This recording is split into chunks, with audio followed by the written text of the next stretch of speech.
Hi everybody, it's Cindy. I hope this video finds you all doing really well.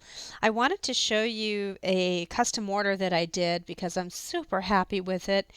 And I love custom orders. And the reason I love custom orders is because this particular one is a Shakespeare themed book. I probably never would have done a Shakespeare themed book. It just wasn't on my radar. So I love when somebody has an idea and then they trust me to run with their idea. I that just really touches my heart that somebody would trust me to make something really special for them and incorporate their ideas into it. So this was super fun. This is for a wonderful customer named Lisa. She's waited weeks for this, so I appreciate her patience and all the emails back and forth. She just gave me some really good ideas as to what she wanted to do with this. She is going to be studying Shakespeare, and so she wanted an album that would, or a journal, I guess it's kind of a combination of both, that would accommodate all of her note cards and note taking.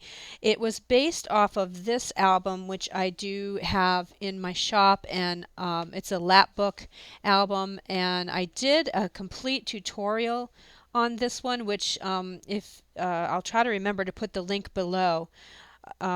It's several videos on how to make this. It's a lap book. I think I called it a traveler's writing desk or traveler's writing kit, something like that.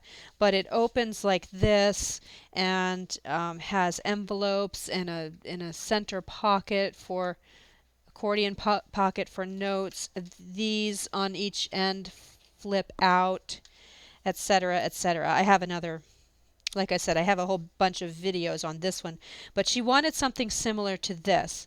So the first thing I did was do a little bit of research and found this gorgeous book cover. It's so pretty. I didn't do anything to it. I think it's just lovely the way it is. It's got some worn edges and it's super beautiful. It's antique. It's from the 1800s. I was able to get it a little cheaper because it didn't have a back cover. It just had the front cover, the pages inside, and the spine. The spine I took and put on the side here. So this isn't that going to look just so pretty on a bookshelf. The spine was completely thrashed, but I like that. And I'm hoping Lisa will too. Um, if you remind me if I forget, but I do plan on doing a video on how to make a journal out of a book where the back cover is missing. So I'll show you how I did this, but I have a lot of things going on and I might forget, so remind me if I forget. I should write it down, I know.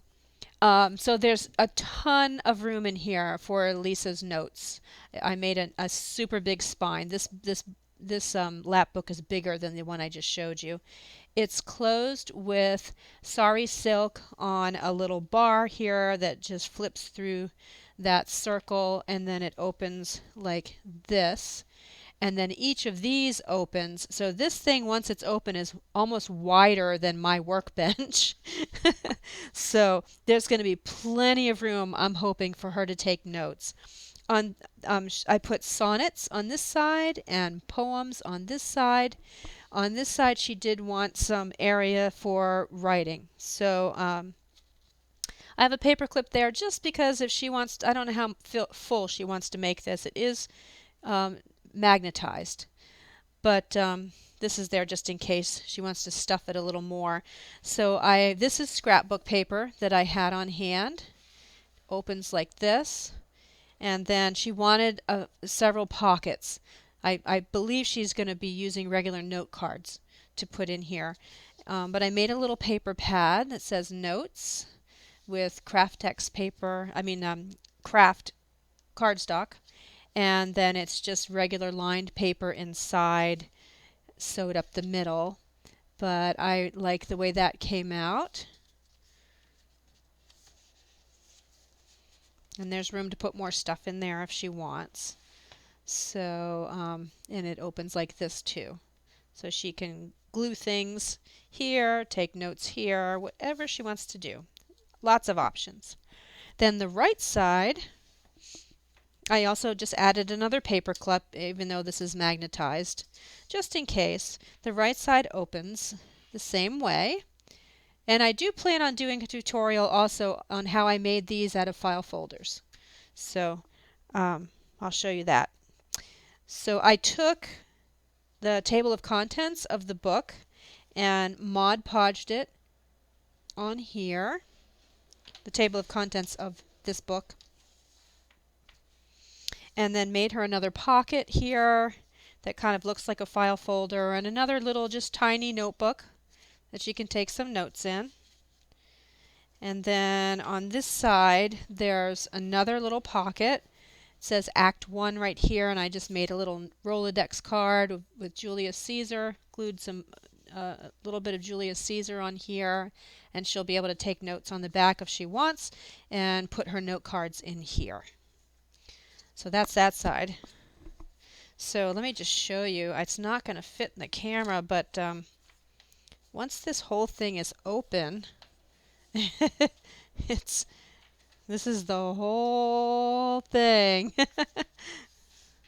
There's plenty of room there. Well, Shakespeare was very prolific in his writing, so got to have lots of room. So then there's the center part, and this is an accordion pocket. So it will expand. The back part of it will expand. There's a little card here called My Favorites with just a few note cards inside. And then these little bands are magnetized, and they flip up. And then there's two pockets here. There's this front pocket, and then there's the accordion pocket. And I just made a couple of little folios for her. I printed the glossary, part of the glossary that was in the back of the book, onto tissue paper and adhered it. And this was a poem, one of Shakespeare's poems. I had never heard this one actually, but I was able to get the entire poem on the back. And it's got a magnetized closure, and then it just opens, and there's room for more note cards. And then in the back pocket, I just splotched some ink on one of the pages of Hamlet, which I really like that.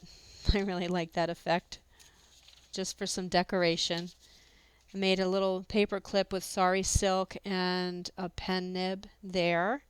And then this is just a simple little folio, and I put a few things in there, some coffee stained note cards and some a journal card, just to get her started. But she's going to pretty much want to put her own stuff in there, I'm sure.